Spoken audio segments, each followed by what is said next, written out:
সকলকে স্বাগত দ্বিতীয় মিরুজিন বক্তৃতামালায়। প্রথমটি অনুষ্ঠিত হয়েছিল জুন মাসের শেষে। তারপর আমরা তখনই এই বক্তৃতামালাটির কথা ভাবতে শুরু করি, নানান রকম প্রস্তুতি ইত্যাদি শুরু হয়, কিন্তু আমরা বুঝতে পারিনি যে এই বক্তৃতার সমাপতন একটা অদ্ভুত অস্থির সময়ের মধ্যে হবে। সেই সময়টাকে এড়িয়ে যাওয়াও কোনোভাবেই আমাদের দায় বা দায়িত্বের মধ্যে পড়ে না। সেই পুরো অবস্থাটিকে মাথায় নিয়ে আজকে আমরা দুটি বক্তৃতার মধ্যে যাব। অধ্যাপক ঋতু সেন চৌধুরী এবং অধ্যাপক তৃণানীলিনা বন্দ্যোপাধ্যায় দুটি নানা রকমভাবে নারীবাদের নানা ধরনের প্রশ্নের মধ্যে দিয়ে দুটি বক্তৃতা, সেগুলোকে কতগুলো কথা তুলবে, তর্ক হবে। শুরুর আগে আমরা ওই ছোট্ট একটু ভূমিকার মতো করে আজকের দুটি বক্তৃতাকে এক অর্থে এটা বললে ভুল হবে যে আমরা ওটাকে এক ধরনের ডিফাইন করার চেষ্টা করছি, সংজ্ঞায়িত করার চেষ্টা করছি না, কিন্তু যে প্রেক্ষিতের মধ্যে আমরা আজকে দাঁড়িয়ে রয়েছি সেই প্রেক্ষিত নিয়ে কয়েকটি কথা বলা দরকার বলে আমরা মনে করছি। মিরুজিনের অন্যতম সম্পাদক অধ্যাপক সেজুতি দত্ত, তাকে ডেকে নিচ্ছি কয়েকটি কথা বলার জন্য। তারপর আমরা একটা ছোট চা বিরতি নিয়ে মূল পর্বে দ্রুত চলে যাব। সেজুতি। নমস্কার, শুভ সন্ধ্যা।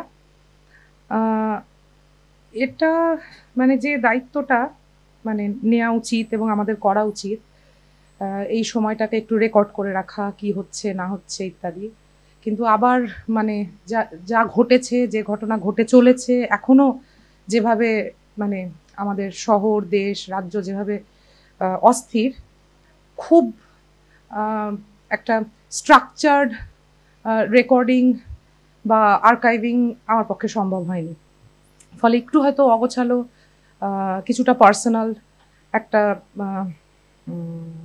এই সময়ের একটা ছবি একটু ছোট্ট করে একটু বলার চেষ্টা করছি। পার্সোনাল এই কারণ গত 9ই অগাস্ট যখন কলকাতার আর.জি. কর মেডিকেল কলেজ হাসপাতালে এই ধর্ষণ এবং খুনের ঘটনা ঘটে যায়, আমাদের দেশ, রাজ্য, শহর জুড়ে চারদিকে ধিক্কার, রাগ, ক্ষোভ, চিৎকার, মন খারাপ, হাহাকারের শব্দ আমাদের রাতের ঘুম কেড়ে নেয়। সেই সময় অ্যাকচুয়ালি সেই দিনই আমি দিল্লির উদ্দেশ্যে রওনা দিই। এর আগের প্রায় 1.5 সপ্তাহ ধরে আমার বন্ধু, পরিবার যারা আছেন তারা আমাকে খুব প্রিপেয়ার করছিলেন যে আমি এমন একটা শহরে যাচ্ছি যেখানে আমাকে একটু সাবধানে থাকতে হবে। ওখানে রাত করে দেরি করে বাড়ি ফিরেছিল বলে জ্যোতি সিং এর সাথে যা ঘটেছে, তার মৃত্যু, ধর্ষণ ইত্যাদি। ফলে একা একা রাতে ঘুরে বেড়ানো, কিভাবে থাকবো, রাস্তায় কিভাবে কথা বলবো, সবই অ্যাডভাইস। কিন্তু এবং এটা মনে রাখা যে ওটা কলকাতাও নয়, কারণ আমার অভ্যেস, আমার বেঁচে থাকা, আমার চলাফেরা যেভাবে আমি অভ্যস্ত সেরকম জায়গায় যাচ্ছি না। এবার ব্যাপার হচ্ছে, এরকম সাবধান বাণী আমাদের হয়তো কারোরই শুনতে ভালো লাগে না, আমারও শুনতে ভালো লাগে না। এবং এসব ক্ষেত্রে যে এই কথাগুলো মাথায় রেখে কোথাও যেতে হবে, নিজের দেশে, নিজের শহরে কোথাও এইভাবে ঘুরতে হবে, এতে আসলে মন খারাপের থেকে হয়তো রাগটা একটু বেশি হয় আমার। আবার এটাও জানি যে আমি যদি সত্যি বিপদে পড়ি, এই বন্ধুরাই আমার পাশে থাকবে, আমাকে হয়তো সেই বিপদ থেকে বেরিয়ে আসতে সাহায্য করবে ইত্যাদি। কিন্তু কিছু প্রশ্ন থাকছে যে এই সামলে ওঠা, বিপদে পড়া বা না পড়া বা সাবধান থাকা, এটা কতদিন ধরে এটা মাথায় রাখতে হবে? কতদিন আমাদের এই বিপদে পড়া, সামলে ওঠা, এটার এই ভিশিয়াস সাইকেল বা একটা দুষ্ট চক্র এটা চলতেই থাকবে? কেন রাত করে কাজ থেকে ফিরলে আমাদের নিয়তিতে আর.জি. কর জুড়ে গেল আরেকটা নাম, দিল্লি, এই ধরনের ঘটনা খাড়ার মতো করে ঝুলবে?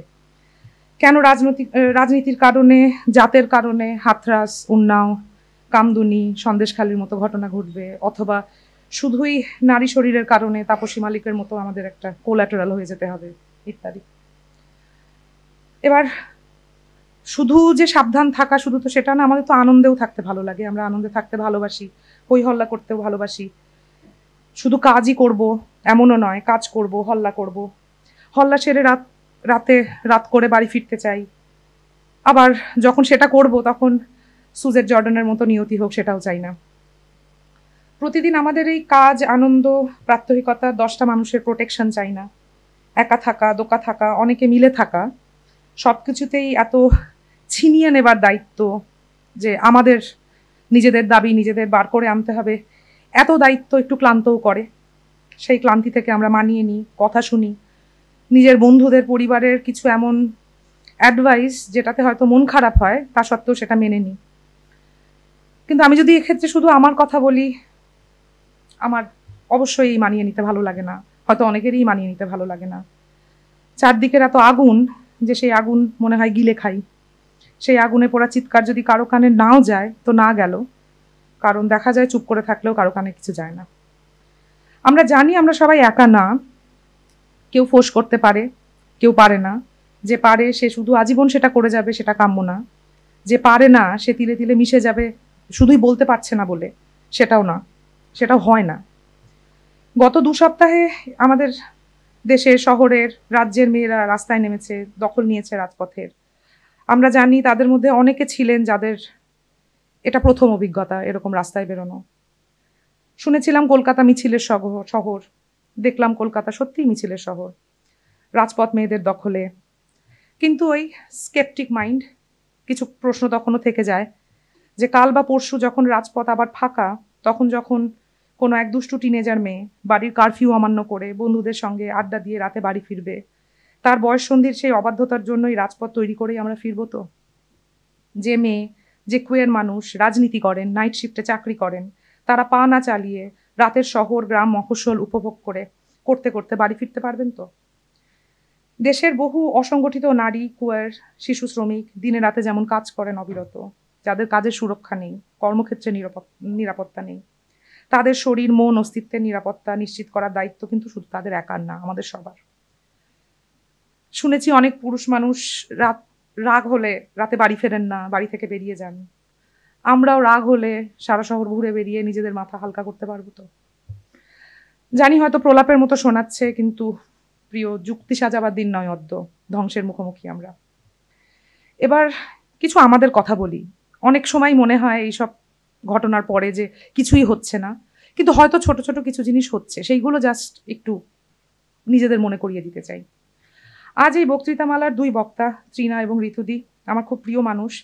বছর দেড়েক ধরে আমরা চেষ্টা করছিলাম রাতের বেলা দেখা করার, একটু হাঁটবো, নিজেরা গল্প করব, নিজেদের কাজ নিয়ে আলোচনা করব।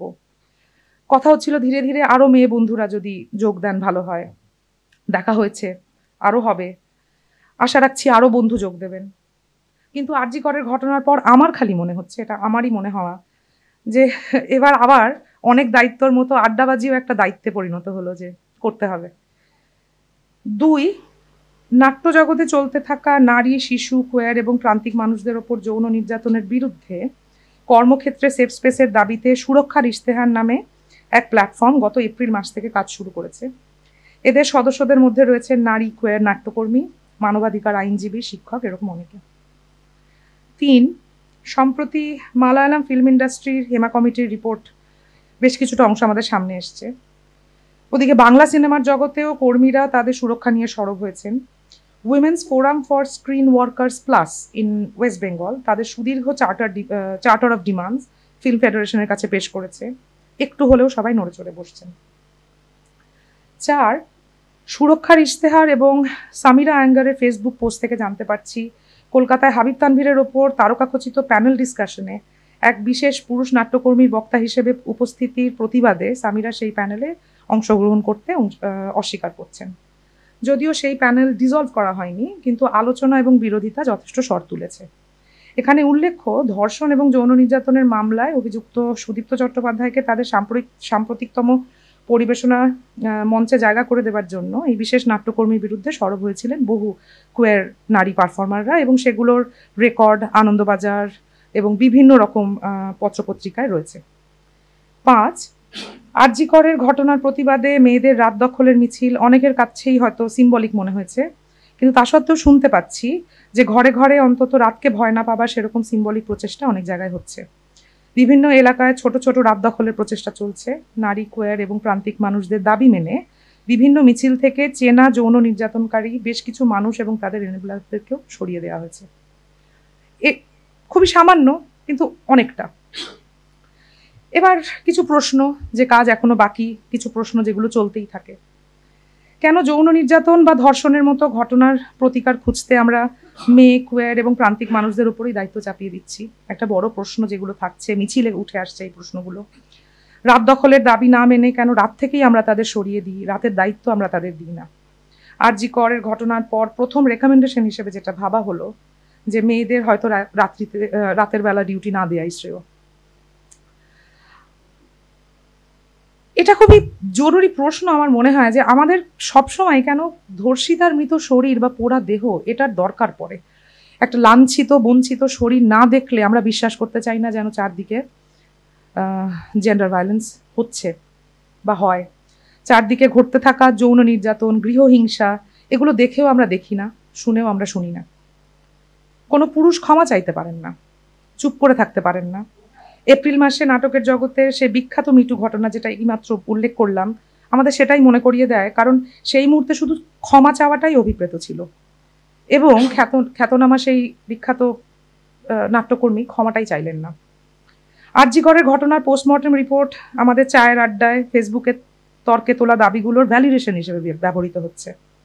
এই ইনফরমেশন এবং ইমেজ স্যাচুরেটেড আবহে আমাদের সবকিছুতেই যেন দৃশ্য প্রমাণের ওপর নির্ভর করতে হচ্ছে। কেন শুধু মুখের কথা, রিপোর্ট এবং বয়ানে আমাদের বিশ্বাস নেই?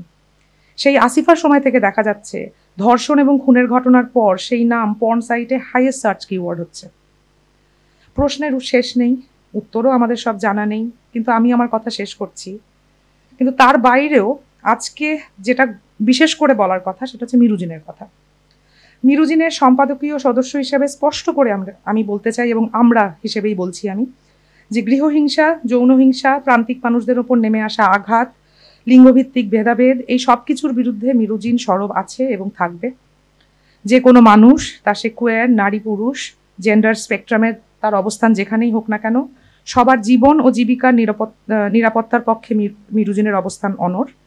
মিরুজিন সজ্ঞানে কোনো নিপীড়নকারী বা নিপীড়নের সহায়কের পক্ষ নেবে না, এবং আমাদের অভিষ্ট হলো বহুস্বরের সমন্বয়ে একটি মঞ্চ হয়ে ওঠা।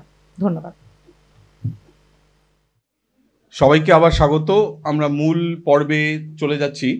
দুটি পরপর বক্তৃতা। আজকে আমাদের সভামুখ্য, তার আলাদা করে খুব পরিচয় দেওয়ার দরকার আছে তা নয়, অনির্বাণ দাস। অনির্বাণ দা আমাদের অনেকের কাছেই। অনির্বাণ দাকে আমি মঞ্চে ডেকে দিচ্ছি। আমরা যেহেতু এটা পুরো রেকর্ড করছি, একটু আনুষ্ঠানিকভাবে অনির্বাণ দার একটা পরিচিতি আমরা দিতে চাই। Anirban Das Centre for Studies in Social Sciences, ক্যালকাটায় কালচারাল স্টাডিজের অধ্যাপক।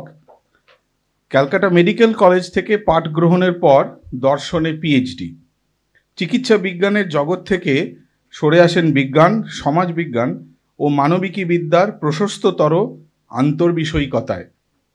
নারীবাদী তত্ত্বচর্চা, অবিনির্মাণ, সাহিত্য তত্ত্ব, শরীরের দর্শন, বিজ্ঞানের দর্শন, চিকিৎসার জ্ঞানতত্ত্ব ও উত্তর ঔপনিবেশিকতা নিয়ে বহু বছর ধরে ক্রমান্বয়ে লিখেছেন, আলোচনা করেছেন নানা পরিসরে।